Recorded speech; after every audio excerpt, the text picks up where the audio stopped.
Welcome back, Ascenders, to the Ascended Thoughts podcast. I'm your host, Mystic Rain.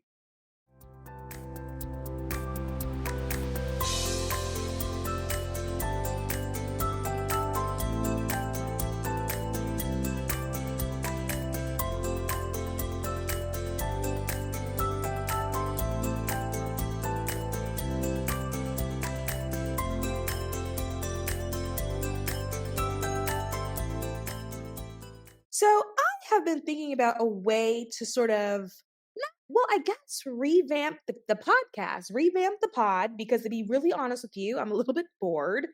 And y'all that have been with me for a while now know that I have a tendency to do that when I get bored. Like I'll try out a new idea, I'll see if it works or if I like it.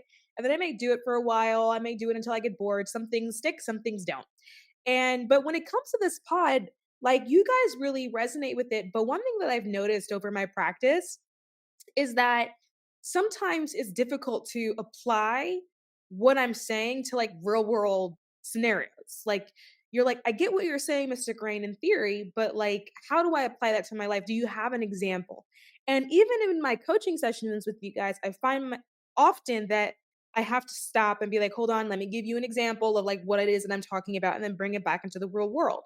And so I thought, how could I do that with the podcast in a way that like was relevant but like made sense? And so what I figured I would do is use things that are happening in pop culture, things that that people are actually talking about already, and tying that into like spiritual concepts and spiritual lessons in a way that hopefully makes it more fun and like less of like a lecture, but then also is tying it back to what it is that we're actually discussing, that's giving you like tangible world examples of things that you probably already know about and things that you can probably relate to. So we're going to try this idea out for this next season and see how it works. And if you guys love it, tell me that you love it that way. Because if you're not communicating with me, then I won't know that you like it. And then I may or may not keep it. But if you're like, actually, I like this, then like tell me you like this, right? And so we're going to ride this for this season and we're going to see how it works out and if it resonates and if you feel like it's helping understand the spiritual concepts better. So for today's episode, I want to talk about the London Fashion Awards, right? So the 2024 London Fashion Awards just happened. Actually, it was last night at the time of posting, and it turned heads for all the right reasons. But no one stole the show quite like Rihanna and ASAP Rocky, right? So let's talk about their iconic presence because we all know that Rihanna is super iconic and how it ties into themes of love, creativity, and power dynamics and what we can learn from their star energy. So, what can this power couple teach us about embodying confidence, supporting each other, and shining unapologetically in our own lives? Because I regularly talk to you about how you should not dim your light and how you should be everything that you are. So, let's break it down with them and how they demonstrate everything that they are. So when it comes to the outfits, because it was the fashion awards, right? Rihanna did dazzle in like a custom fit, and it was like blue and it was fur, right? It was like a turquoise teal kind of blue, and it was all fur, and she was everything of stunning. And her outfit screamed confidence and innovation, while ASAP Rocky kind of did his thing that he normally does, and like matched her vibe in his own unique style, but like went the opposite way. They kind of have this yin yang thing. She's usually sort of bold. Some people would look at it as over the top. And he is more sort of on the subdued side, but in a way that's super balanced, where she's not too much and he's not too little. Like she could be bold, but he kind of does this thing where he like grounds it and then balances her back out. And their fashion choices, one thing I was looking at them when I was looking at the photos, I realized that like fashion in general is not just about aesthetics. Your fashion is like also a representation like of your self-expression. And that self-expression is an outward presentation of what is actually happening internally, of what is actually happening with your inner energy. And I'm going to give you an example of this. Like sometimes we will have an all black era, right? Where our wardrobe is all black, we're wearing all black, maybe our makeup is a bit darker, we have a darker mood, right? Millennials call it like emo or scene kid type of mood, right? And we think that that's kind of like our fashion choice. But a lot of time what happens is that once you sort of come out of that black phase, and people will have black phases for like years, right? You'll come out of that and realize like, holy crap, I was actually going through something. I was actually going through a moment. I remember when I had my all black phase, I wore black like all the time. And at that time I had convinced myself that I had like looked better in black. And I'll never forget, like, people saying to me, "Oh my gosh, I wish you would stop wearing all of that black." And here's the thing about all black, like, black is a heavy color, it's a dense color, and it has a very dense vibration and, like, dense vibe. And what I noticed over the years, and this was true for me, is that when people go through that black phase, they're usually in a period of mourning, whether or not they are aware of the fact that they are actually in a period of mourning.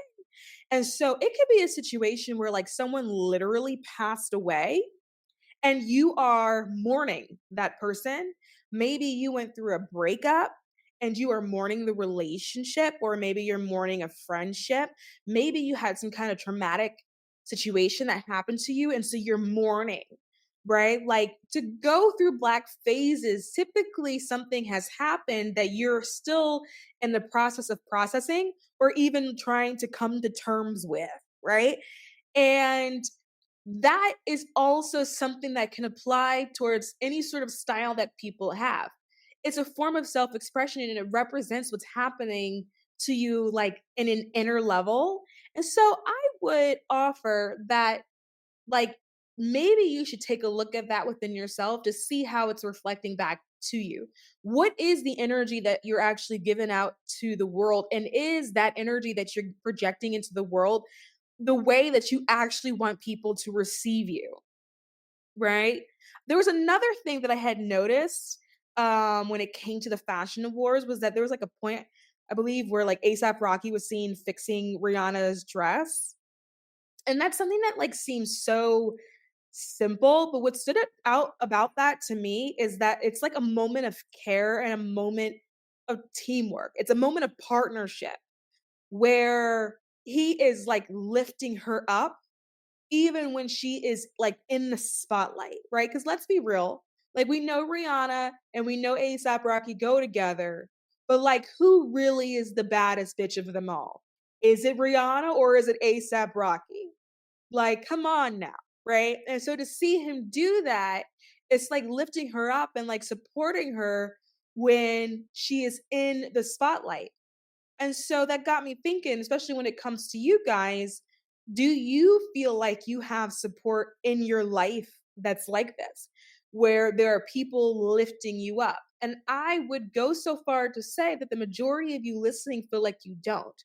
The majority of you listening, when you feel like you are having a moment in which you are shining and you are being great, that oftentimes the people around you are not necessarily so supportive of your greatness. Maybe they are not necessarily cheerleading for you in the way that you wish that they would be cheerleading for you. But the one thing about Rihanna is that she is very firmly within her power and when it comes to who it is that she is, right?